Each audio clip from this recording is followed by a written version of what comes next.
The track record of George Pappas and Gary Dickenson in this event is outstanding. They have cashed in 10 of 11 tournaments, led the first ever doubles classic in 1976. They bowled it right here, and guess what? They lost on the television show. They certainly proved that they're a good doubles combination. Maybe that's because they throw the ball so similar that they can line up off one another as they're crossing lanes. Many of our viewers don't know that during the week, the pros move from the pair they're bowling on every game. It's a new pair.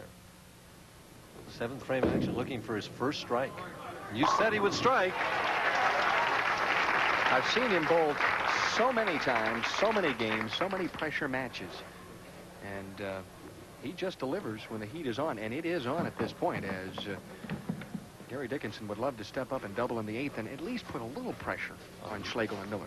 And we should mention at this time that while $25,000 is given away every week for a 300 game, this week it's not, because the players are not bowling a full game by themselves. So even if we should happen to get a 300 game, what seems unlikely, it won't be $25,000. And there's the double. They kept themselves alive. That's that experience.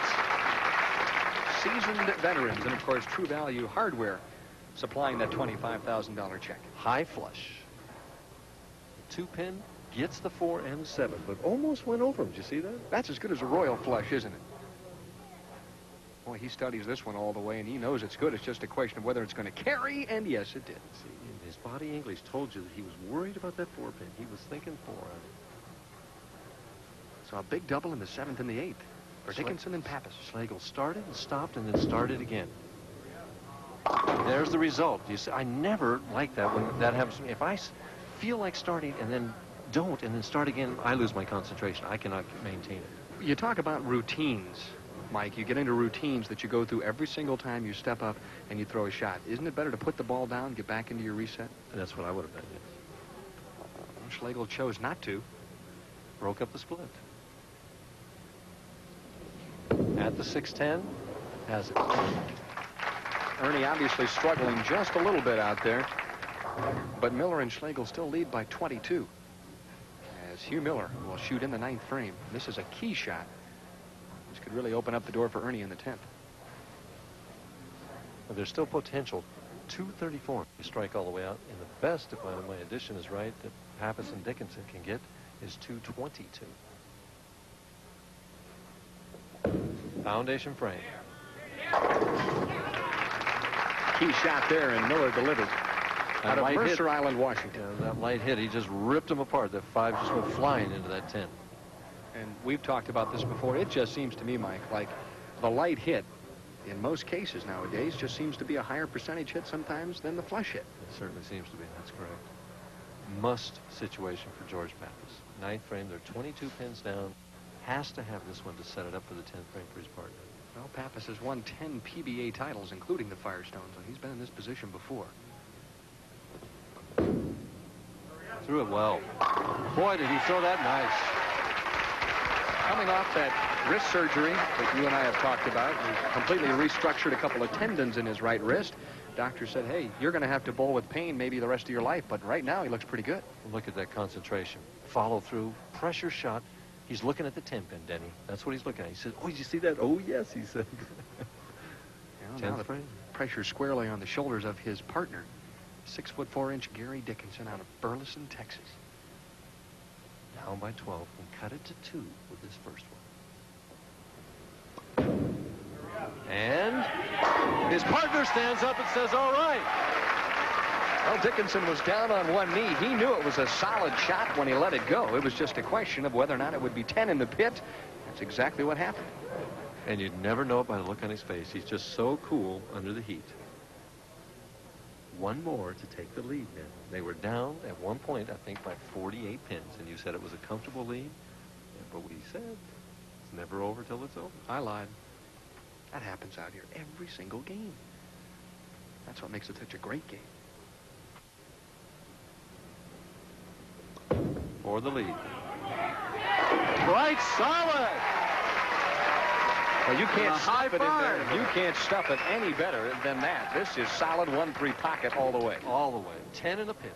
Right in there. And here's his reaction. He knows it's there. He doesn't run out many, but this one he's running out and almost fell down. He slipped there. Now a possible 222 for the team of Gary Dickenson and George Pappas. we can have a tie. There's a potential tie here. Every pin is still important right here. Light, but carries. What a finish by those two bowlers. 6 in a row after the commercial break. The light hit. The head pin will go to the wall, come back and get the 4, 5, and 7. And Ernie Schegle now needs the first strike and 9 pins and a spare for them to win by a pin. Schegle with 4 PBA titles, spent his first 12 years on the tour searching for a victory. And then he beat Nelson Burton Jr. in Kansas City. In fact, his first 3 wins, I'll get to that later. He's in the pocket, light, and it fell! And you hear him, fruit salad. That's a classic Ernie Schegle. Fruit salad, what is that, Mike Durbin? The light hit. The ball never touched the 5 pin. Carries the 4, 5, 7. The fruit salad is Ernie's classic way of saying, hey, that was a good result. And now we don't have a full rack. There's not a 6 pin in the rack. And to get back to what I was talking on earlier, his first 3 titles, he beat Nelson Burton Jr., he beat George Pappas, and he beat Mike Durbin. And all 3 times we were all presidents of the PBA. He was the president killer. He was the assassin. Yeah, right. Well, we'll wait for the rest of the re-rack here on lane 60. The rack came down minus the 6 pin, which is great for left-handers. Right now, he needs 9 pins and a spare for them to finish with 223. If he gets...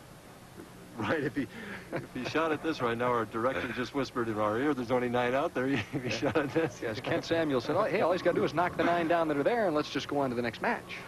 Trouble is, in 1837, I think it was, they switched this game from 9 pins to 10. So 1837? Yeah. I'm glad I know that now. It's a great trivia question. So now Ernie needs 9 on the first shot, and if that's the case, then Miller and Schegle will advance into the semifinal game against Joe Salvemini and John Gant. If he gets 8 and a spare, we can have a tie. 7, and he's a loser. And he's pumping them shoulders. That's his way to try and relax a little bit. Pressure is really on here at the Showboat.